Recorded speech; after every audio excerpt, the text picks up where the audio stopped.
I will be reading from Bengston Research, Can Healing Be Taught by William F. Bengston and Donald G. Murphy. I do not have any affiliation with them whatsoever, not a medical doctor. I'm just reading a document.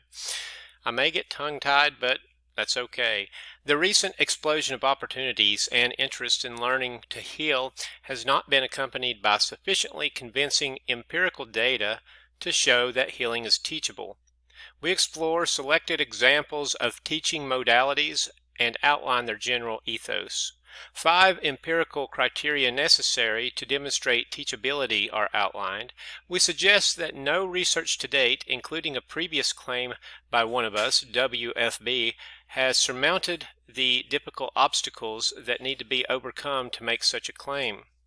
Some scientific and social implications of the teachability of healing are discussed. Explore 2008. You can read that. I don't know.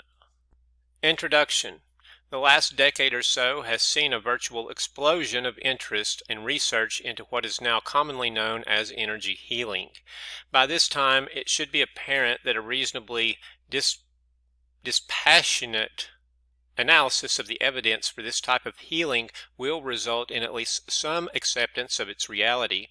The empirical evidence for the existence of the phenomena is overwhelming to the point that denial of its possibility must stem from either an irrational, a priori rejection, or a refusal to examine the evidence. There are currently peer-reviewed academic journals significantly devoted to the empirical and clinical applications of energy healing, as well as many compilations of past studies that assess the overall quality and types of research that have been done. Controlled laboratory studies include healing effects on everything from single cells to humans and on psychological as well as physical maladies. And many of these healing effects have been proven to be reproducible. If you just heard the kids over at the school, I apologize. It is therefore undeniable that energy healing has taken place under controlled conditions. That is not to suggest, however, that all claims made by healers should be taken at face value, nor that all studies of healing published to date could withstand rigorous methodological scrutiny. We do not suggest, or we do suggest that in applying the maximum of orthodox science, the extraordinary claims require extraordinary evidence. There will be a core body of evidence for healing that is undeniable and whatever, I don't know what that word is. Individuals with special and identifiable healing abilities are recognized today and probably have always been moving among us. Also with us today, and perhaps always a part of the human experience, are healing traditions passed on from master to novice. It is this latter category of healing, that which is purported to be taught, that also calls for scientific inquiry. Among many of the issues are not adequately addressed by the empirical standards, among the many issues not adequately addressed by empirical standards are the correlates to both successful and unsuccessful healing experiments, the number and percentage of people naturally able to produce healing under experimental and clinical conditions, and whether healing itself can be taught. And if healing can be taught, is there any compelling reason to study the features of the many and disparate means to healing instruction? We would like to focus on these last questions. It is our contention that whether healing can be taught remains empirically unresolved, and while it is certainly true that many believe it to be so, and both of us are sympathetic to that possibility, it is also our assessment that the methodological difficulties associated with demonstrating teachability have not been adequately addressed. A wide variety of fields in both the sciences and humanities share similar issues regarding the efficacy of teaching techniques in their fields. It is our experience that these methodological issues are rarely discussed. We will outline those difficulties. Aside from the empirical issues that need to be addressed, even healers themselves have been split on the question of whether the ability is simply innate or can be learned. For example, two healers who produced extraordinary results in the pioneering studios of Bernard Grad at McGill University, Oscar Estebany and Olga Worrell, felt that healing could not be developed by study. On the other hand, bioenergy healing being a generic term we use here,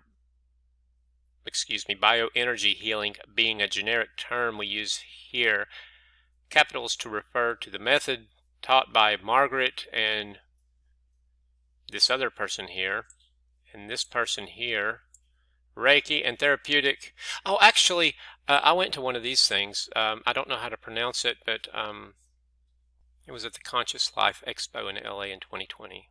Reiki and therapeutic touch are examples of the many healing arts that are considered teachable. Although there are healers in both camps, it would appear self-evident that most persons practicing healing would claim to have been taught. So basically they're saying that some people believe you can teach it and some people believe you can't.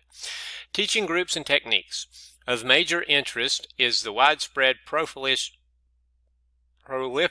of workshops, seminars, courses, and institutes that purport to teach healing. That so many are now in operation attests to the apparent widespread belief among participants that healing is teachable. A quick perusal of the internet reveals an astonishing array of alleged opportunities for instruction in self-healing and the healing of others. They range from well-known to obscure, from on-site training to training simply through supplied materials. Some are overly spiritual, others secular. Some require an attunement, others do not. Some claim that the practitioner is the source of the healing energy. In others, the source is presumed to be an outside energy that is channeled. The sheer number and range of opportunities for instruction are so vast that they defy any sort of simple analysis, and it is not our intention to provide one here. What is important for our purposes, however, is to point out that demonstratively speaking, I will start over here. What is important for our purposes, however, is to point out that demonstratively missing from these teaching modalities is any rigorous presentation of studies published in referred journals supporting claims of their efficacy.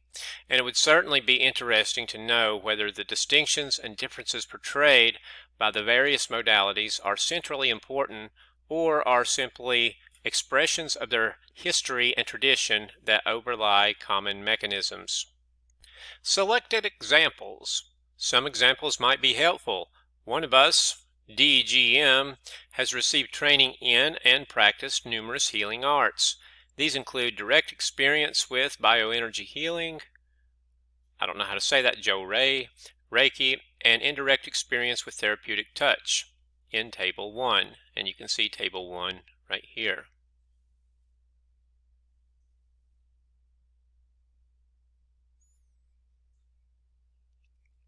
The examples that follow are in part derived from those personal experiences, do not represent the official teaching of specified people or organizations, and are a non-representative sample of the great diversity of healing arts practiced and taught. They are simply intended to initiate discussion and illustration. In each of these 4 examples, hands are engaged to accomplish the healing, either by direct touch or indirect proximity healing. Each has a community of faithful followers. In the case of bioenergy healing, numbering in the thousands. In the case of Jorei, you know what? I want to find out how to pronounce that word. So I went to YouTube and looked it up. It's Jorei, just Jorei. In the case of Jorei, numbering in the millions, skill in all 4 is commonly acquired through the teaching of an experienced instructor. An attunement is required in 2 of the 4, and the energy source is considered to be the self in bioenergy healing and therapeutic touch, and other in Jorei and Reiki. Where the energy source is other, the practitioner is presumed to be a conduit or channel for an external energy source. Presumably, the students in these various teaching modalities enter their respective learning regimes with an expectation that they will be successful in learning to heal or in enhancing their already existing abilities. This belief is sufficiently strong that they trust the healing claims of the teacher, as well as the promise that with proper application of the technique, they too will follow in the path of former successful students. The training experiences of these students are likely to have some commonalities. There will be some instruction in the history and the lore of the particular practice, including the sharing of many anecdotes, and an emphasis during their study on learning through doing, with guided training in the techniques. During the training, students will be guided to feel the healing energy in themselves and others, and will learn to associate these feelings as an illustration of the success of the techniques or program of instruction. Students will be made to feel somehow special or unique and reinforced by the simple fact that they have made the decision to partake in the training. Oftentimes, the students will be encouraged to bond together as like-minded individuals who are perhaps more sensitive than the majority of the population. They may be told that the workshop itself is not so much designed to teach them something new as to get them to remember that which they have always known and somehow forgotten. They may be told that the workshop itself is not so much designed to teach them something new as to get them to remember that which they have lost, that which they have always known and somehow forgotten.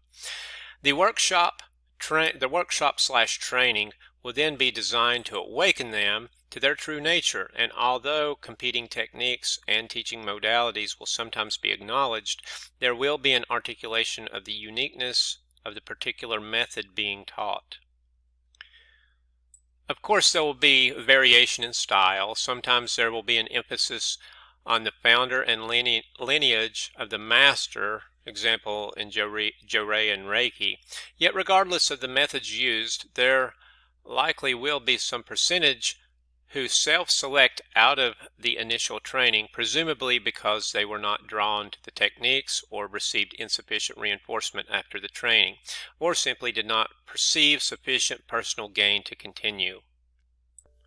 Most who remain in practice or training will have perceived some personal gain, whether warranted or not. Some percentage of students will start to report anecdotal experiences of healing in themselves and others. The teachers of the techniques will embrace these apparently gifted students, and a halo effect is established that will engulf the other students. Within this halo effect, students with perhaps marginal healing ability may lose realistic assessment of their own abilities and identify with the purported abilities of those who appear to be gifted. Although the apparently gifted students may be used to illustrate the efficacy of the training, it is certainly possible that the training process does no more than act as a means to select out pre-existing natural healers who serve a circulation function of reinforcing the belief in the training techniques. We do not know the distribution of healing talent in the general population approximates a normal curve distribution, or whether students who are drawn to complete the training are those already at a higher end of that distribution. I'm sorry, I'm going to read that again because I want to understand it. We do not know if the distribution of healing talent in the general population approximates a normal curve distribution. I'm assuming a bell curve. I don't know. If you don't know what a bell curve is, go research it. One more time. We do not know if the distribution of a healing talent in the general population approximates a normal curve distribution, or whether students who are drawn to complete the training are those already at the higher end of that distribution. Okay, I got it now. The selection of teachers who are often certified to teach by a governing organization, example, Therapeutic Touch, or a well-established tradition, for example, Reiki, introduces issues that parallel the self-selection problem for students. We do not have empirical evidence justifying assumed capacities to provide instruction. The problem is further compounded by the simple fact that there is no agreed upon measurement of the output of energy healing. That is, there is nothing comparable to measurements in physical systems like voltage, amperage, or mass, or even to commonly agreed upon indexes and scales in the social and behavioral sciences that operationally measure more abstract concepts, for example, socioeconomic status, self-esteem, or depression. Indeed, it may even be possible that the commonly used terms energy healing or subtle energy are misnomers in that energy may not even be involved. And so, although we maintain that evidence for the existence of energy healing is overwhelming, the evidence for its teachability is seriously deficient. We're not trying to indict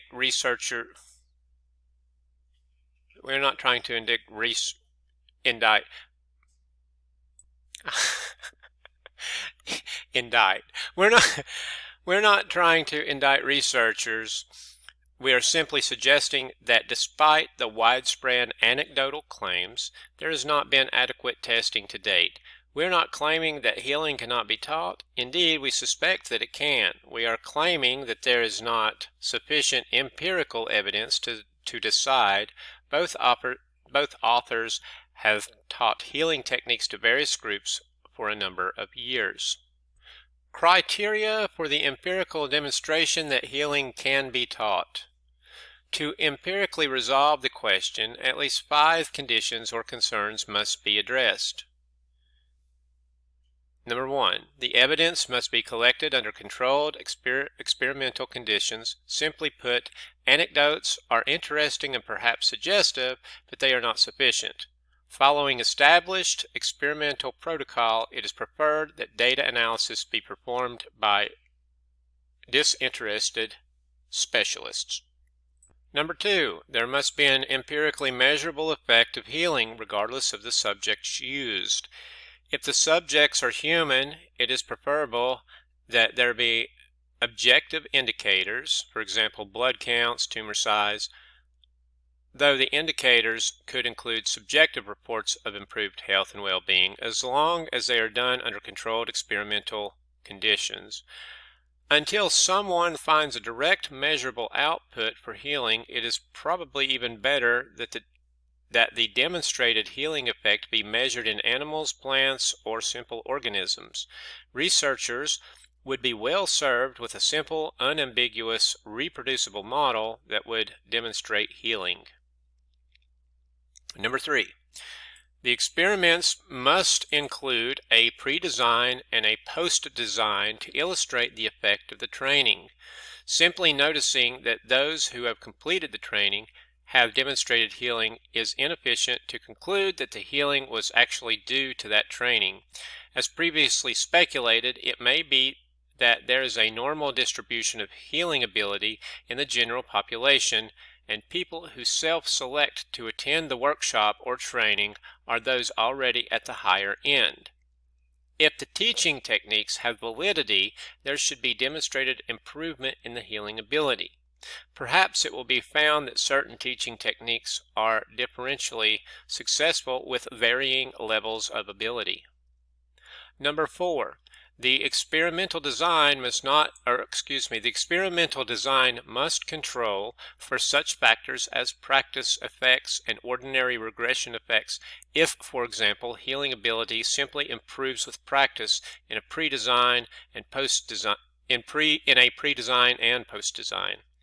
It may be that the specific special knowledge imparted during the training masks more mundane processes. Similarly, if individuals who are naturally less effective healers are selected to measure the efficacy of training, ordinarily regression to the mean might explain the improvement upon training or replication. Number 4 is what I'm concerned about, actually. And number 5. Of course, all of this implies some sort of control group comparison. And here is here there is at least one more methodological problem that may seriously complicate healing research. In a recently published paper involving tumor regression of mammary adenocarcinoma, maybe, in mice, tumor regression, okay. So in a recently produced paper involving tumor regression of mammary adenocarcinoma in mice through energy healing, there was a high percentage of remissions in the control mice, explained as due to a resonant bonding of experimental and control groups. If resonance can operate in healing research so that there is an apparent entanglement effect from the healing, the problem of isolating the unique healing ability of each individual in a multi-person experiment becomes problematic. It may be necessary to test each individual subsequently rather than in a simultaneous collective. So if you listen to Dr. Bengston et al., you'll understand what he's talking about here. An illustration of methodological shortcomings. One of us, WFB, published a paper in 2000 claiming, among other things, that healing can be taught. In 3 of 4 experiments reported, inexperienced, non-believing volunteers were trained in a healing method partially developed by Bengston. Once trained, these volunteers were given laboratory mice that had been injected with fatal doses of mammary adenocarcinoma, and though these mice normally have a 100% fatality within 1 month subsequent to injection, but all 4 of the 33 experimental mice, let me read that again. Though these mice normally have a 100% fatality within 1 month subsequent to injection, all but 4 of the 33 experimental mice went through novel stages of remission to full lifespan cure. Among the conclusions of the paper was a claim that the success of the experiments demonstrated that healing can be taught. In hindsight now, it would appear that 2 out of 5 of our standards outlined here had not been successfully met. The first and second criteria, that the experiment be conducted in a controlled settings and that there be some objective measurable output, were clearly met. These experiments were conducted in 2 independent conventional biology laboratories experienced in these cancer models. The fact that most of the mice were cured clearly indicates a real measurable effect of treatment. It is also likely that the 4th criterion, controlling for practice and regression effects, was not a factor. That is, some of the volunteers were used in 2 experiments, and they were equally successful in both. Had regression effects been at play, replication might be an issue. But the standards of criteria 3 and 5 were not met. There was no pre-test, post-test of the healing ability of the volunteers before training.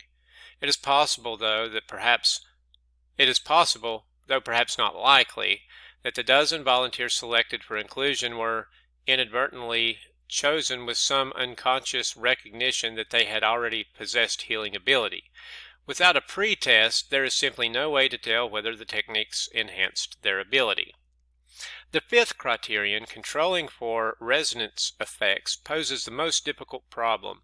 In these experiments, there was a curious pattern of control mice remission that occurred when volunteers came into proximity of these mice. In a later paper, this was explained as a macroscopic resonant bonding, wherein a treatment given to one mouse resulted in a treatment to all mice. Simply put, if resonance is at work, then it is not known whether each volunteer actually remitted their mice, or whether any particular mouse remission was the result of a resonant linkage to someone else with healing ability. To test whether each person had actually learned to heal, each volunteer would have to have been both pre-tested before the training and then post-tested in a way to control for this resonance effect. Neither was done, and so the claim of teachability by the authors was premature. Some implications. Why is all this important? From a scientific perspective, the teachability of healing is an inherently interesting subject for study, which may yield answers to some of the more perplexing facets of energy healing. If healing can be taught, it will be worthwhile to study individuals before and after their training. For example, functional magnetic resonance imaging brain scans, electroencephalograms. Let me try that again. There's a lot of big words here. For example, functional magnetic resonance imaging brain scans, electroencephalograms, and various neurophysiologic indicators pre-training and post-training might yield insight into the correlates of energy healing in a way different from those that test already established healers. Socially, there are innumerable implications of the teachability of healing. To date, the many and highly varied healing arts have not had a profound impact on orthodox health care. Extraordinary healing, by which we mean healing with unanticipated efficacy in the curing of illness or the acceleration of the natural process of healing, if commonplace rather than highly exceptional, might have a profound effect. For extraordinary healing to become commonplace, it must be teachable or transferable. And again, for extraordinary healing to become commonplace, it must be teachable or transferable. Imagine if it were possible to develop in large numbers the abilities of those who have demonstrated extraordinary healing. Currently, there is a crisis in the orthodox healthcare system with its prohibitively high costs, excessive dependence on pharmaceutical interventions, compromising, I don't even know what that word is, to many surgical interventions, and the too frequent ambiguous outcomes of behavioral interventions. Whether healing energy can augment or even substitute for many orthodox medical interventions becomes far more important if large numbers of practitioners can be effectively trained to practice extraordinary healing. We are seeing this today. We're seeing large numbers of people being able to do this more and more, actually. The most obvious means to this currently non-tested and elusive instruction is to rigorously pursue it with healers who show evidence of extraordinary abilities and are receptive to efforts to have their techniques taught. The less obvious means lies in a comparative study of healing practices where the healing is presumed taught and to determine whether a synthesis of key features leads to substantial improvement in efficacy over any one of the contributing arts. Behind the myriad healing arts and the rationales claimed for their efficacy may be commonly, this is hard to read, behind the myriad healing arts and the rationales claimed for the efficacy may be common processes that could be developed and applied. Systematic inquiry into healing and its instruction is a rational endeavor that might reduce the burden of healthcare costs and provide a serious alternative medicine. We assume that there are common processes underlying the myriad of healing arts and rationales given for their presumed efficacy, and that scientific inquiry can bring into focus the laws of healing much as we now have laws of nature. No matter the approach, there will need to be increased methodological rigor. And you can read the references here and here, and here is some suggested reading. I will post the link in the show notes below. Thank you and have a great day.